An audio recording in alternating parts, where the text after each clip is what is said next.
Voici une femme de 60 ans qui est allée voir un féticheur pour pouvoir enfanter. Mais après avoir pris son argent, ce dernier l'a enterré dans son salon. Histoire vraie, l'affaire s'est passée au Nigeria.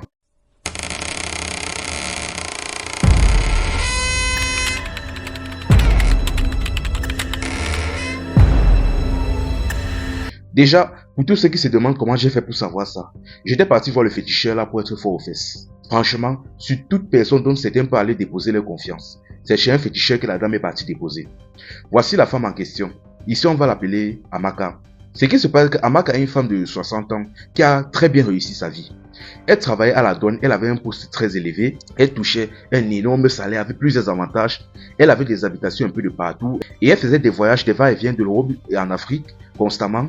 Donc enfin bref, tout dans sa vie donnait bien. Sauf que depuis quelques années, depuis 2 ans déjà, elle souffrait d'une maladie qu'elle ne parvenait pas à décrypter. C'est-à-dire, elle ne faisait que faire le tour des hôpitaux du pays. On n'arrivait pas à trouver de quelle maladie il s'agissait. Elle est même partie même en Europe pour essayer de se faire soigner, faire des va-et-vient, tourner dans presque tous les hôpitaux. Mais ça ne donnait toujours pas. Un jour donc, en rentrant au pays, sa copine lui a dit que, mais copine, si la manière que ton problème persiste là, tu es déjà parti partout, ça ne donne pas. Si tu es d'accord donc, viens donc, je te présente à un féticheur que je connais. Un féticheur très puissant. Moi, je suis sûr qu'il va guérir ta maladie. Là, la jeune femme a réfléchi, elle a dit, bon, moi, comme tu dis, j'ai fait déjà le tour du pays, jusqu'à le tour des hôpitaux d'Europe, rien à donner. Maman, partout où on m'amène, je pars seulement. Elle a dit, amène-moi chez ton fameux féticheur, ne perdons pas de temps. Sa copine l'a amené chez le fameux féticheur en question. Mais une fois devant le féticheur, elle expliquait son problème. Elle dit franchement, ça fait déjà 2 ans que je trimballe cette maladie et personne n'arrive à me dire ce que c'est ni à me soigner ou ne serait-ce même qu'à le soulager. Donc si tu peux faire quelque chose, franchement, je vais franchement te récompenser. Le féticheur dit, il n'y a pas de problème. Ça, c'est un petit problème. Le féticheur a fait d'abord un traitement de 2 semaines. La femme a commencé à sentir que ça allait tellement bien. Qu'elle a dit que, donc, j'ai fait 2 ans avec ça et toi en 2 semaines seulement, je vois tous les changements sur mon corps. Elle a dit non. Franchement, si tu guéris totalement la maladie là, je vais maintenant travailler avec toi. C'est ainsi donc après 1 mois donc, la maladie de la femme était totalement guérie. Elle a donc décidé donc de confier totalement sa confiance au féticheur. Voilà la plus grosse erreur qu'elle a bien pu commettre. Elle a dit à partir de maintenant, dès que j'ai quelque chose, je viens seulement te voir. Parce que là, tu vas me vraiment prouver que tu étais fort. Après avoir récompensé le féticheur, elle est partie. À partir de là maintenant, dès qu'elle avait une petite maladie, petit mot de tête, elle peut voir le féticheur. Petit mal de ventre, elle peut voir le féticheur. Rhumatisme, elle peut voir le féticheur. Un peu, le féticheur. Jusqu'à un moment donné, un jour donc, elle a donc décidé d'aller voir le marabout pour un problème. Elle est partie voir le marabout avec sa fille. Elle explique au marabout que franchement, tu vois cette fille là à côté de moi, c'est ma fille adoptive.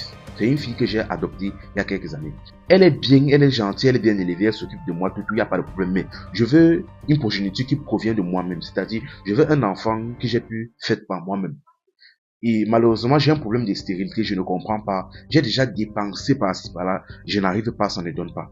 Il a dit, est-ce que tu pourrais m'aider? Le marabout a dit, franchement la mère, si vous étiez venu me voir il y a quelques années, j'aurais pu résoudre votre problème. Mais là, vous avez déjà 60 ans, vous avez dépassé depuis longtemps l'âge de la ménopause. Là, ça ne peut plus donner, je ne peux rien faire. Elle a dit, pardon, j'ai déjà dépensé l'argent partout. Les gars n'ont rien pu faire, ils m'ont seulement bouffé. J'ai versé des millions par-ci, par-là. Donc, si tu peux résoudre le problème, je te promets, je vais te récompenser.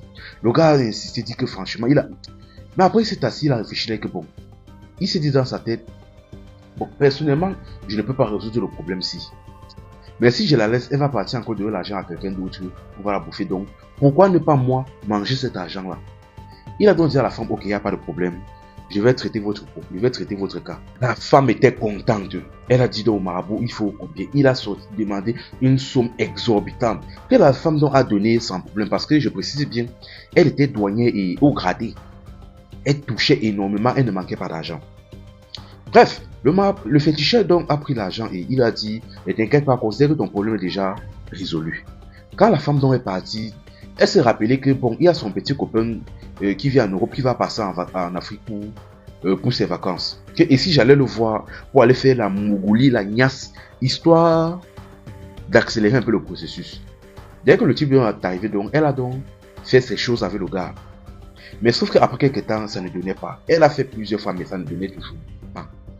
Finalement, donc, elle est partie donc voir d'autres hommes pour essayer de les traiter, mais ça ne donnait toujours pas. Là, un jour, donc, elle est partie en colère chez le marabout, mais cette fois-ci toute seule.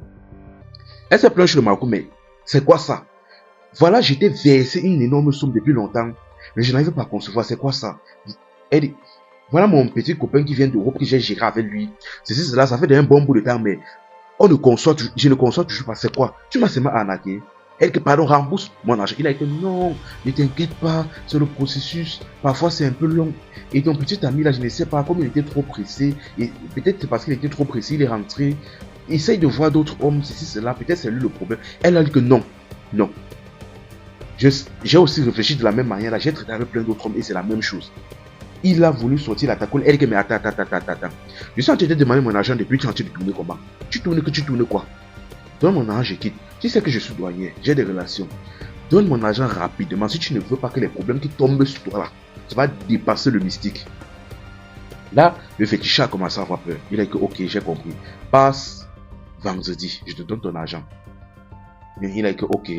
Elle a dit que oh voilà, là maintenant tu parles bien. Et elle est rentrée donc chez elle sereinement. Quand elle est rentrée chez elle donc, le problème, vous devez savoir une chose, le problème qui se pose est que le marabout, l'argent en question, il avait déjà tout dépensé. Il n'avait plus que dalle. Il est donc parti donc dans un chantier en construction. Il a appelé 2 jeunes maçons qui travaillaient là, 2 jeunes. Il a mis les jeunes là dans sa maison. Il a demandé aux jeunes là de creuser un trou, un peu comme un puits, au milieu de son salon. Les jeunes donc ont creusé pendant les quelques jours qui ont suivi.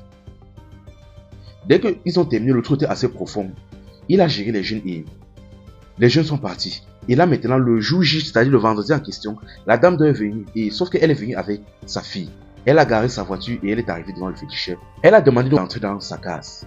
Mais la dame a dit que mais je suis venu prendre mon argent. Tu me demandes d'entrer dans ta maison par rapport à quoi? Il dit que non, ça ne se passe pas comme ça. Toi-même, tu sais que l'argent que tu m'as donné là, c'était pour traiter un problème chez toi. Et là, tu es venu récupérer ton argent. Donc, je ne peux pas prendre ça comme c'était donné. Ça va frustrer les esprits. Il faut d'abord qu'on entre pour faire des prières. Elle a dit que, ok, j'ai compris. Elle est entrée donc à l'intérieur et vous devez savoir que le trou en question qu'il avait creusé au milieu de son salon, il avait déposé un drap blanc par-dessus. Il a demandé donc à la femme et à la fille de se mettre dessus au même moment. Au même moment donc que les femmes se sont déposées dessus, elles sont tombées dans le trou en question. Et une fois qu'elles sont tombées, il a commencé à verser du sable. Et à un moment donné, dès qu'il a senti déjà que la femme et la fille n'étaient plus visibles, il a encore entendu le lendemain qui est absolument plus de bruit. Il a eu un calme total. Là, il était sûr que le travail était terminé. Là, donc, il a rappelé les 2 jeunes qui avaient creusé le trou dans son salon. Il leur a demandé de boucher le trou là, de verser les caillasses et de cimenter. Le travail donc effectué, il a payé les jeunes et les jeunes sont partis. Maintenant, il y avait juste un autre problème. C'est la voiture de la dame. La femme en question, en arrivant, était venue avec sa voiture qu'elle avait garée un peu plus loin. Le féticheur en question a remarqué ça. Il a dit que bon, pourquoi ne pas partir vendre ça et me faire encore un peu plus d'argent?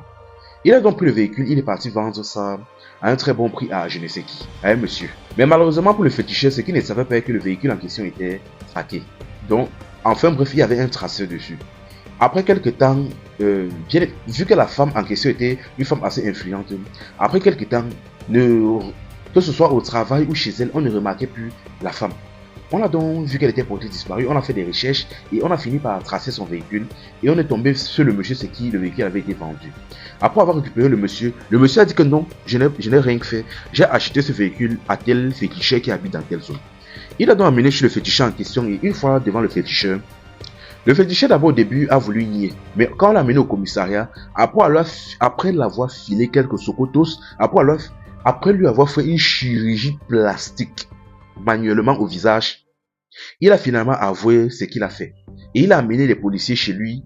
Et une fois chez lui, donc, on a commencé à casser la partie, le trou qu'il avait cimenté, on a commencé à casser, on a retiré le ciment, les caillasses, le sable, jusqu'à sortir les restes de la femme et de sa fille. Tout ce qui reste. Et ils ont été déposés dans cette valise-là que vous voyez. Aïe, franchement, la famille, franchement, ce n'est pas à n'importe qui qu'on dépose sa confiance. Ce n'est pas à n'importe qui. Ce n'est pas chez n'importe qui qu'on dépose sa confiance. Et encore moins chez un féticheur. La confiance, c'est en Dieu qu'on dépose. C'est pas chez un marabout, c'est pas chez un féticheur. Enfin bref, que Dieu nous garde, que Dieu nous protège. C'était Info et Amusement. Ici on s'informe, on s'amuse.